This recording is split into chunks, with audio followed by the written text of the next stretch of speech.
Alors, je veux commencer par vous dire clairement que c'est une journée triste pour notre justice.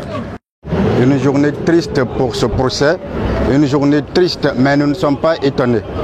La journée d'aujourd'hui a clairement indiqué le parti pris du tribunal depuis le début.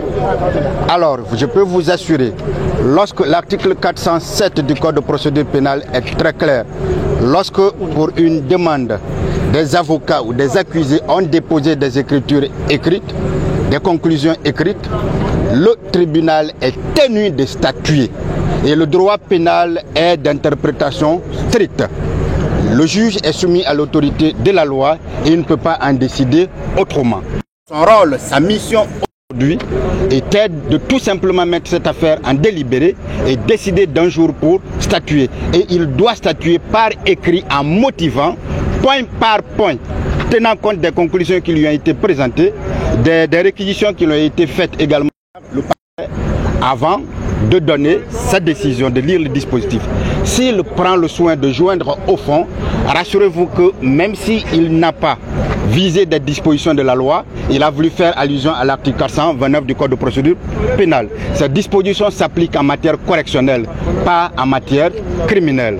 Nous allons tout simplement décider de ne pas être là le 25, mais nous allons surtout saisir le Conseil supérieur de la magistrature pour insuffisance professionnelle, parce que ce qui s'est passé n'est pas important, ce n'est pas bien pour l'image du pays. Et nous pensons que la décision est déjà connue avant même que nous ne venions. On ne peut pas nous tendre un piège pour des professionnels que nous sommes.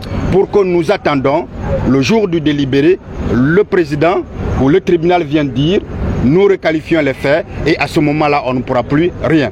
Ils ont tous compris que depuis que ce procès a commencé, il n'y a aucun élément. C'est un procès vide. Il y a un parquet qui n'a pas travaillé sérieusement à la base. Parce qu'il n'a pas travaillé sérieusement à la base, il ne peut pas profiter du temps de cette procédure pour essayer de rectifier ce qu'il a fait. On ne peut pas, au pour un tel procès, un procès qui est regardé dans tous les pays du monde entier, prendre de telles décisions. Lorsque la défense prend la parole, vous n'avez pas encore pris une décision pour envoyer, c'est normal que la défense puisse faire des demandes.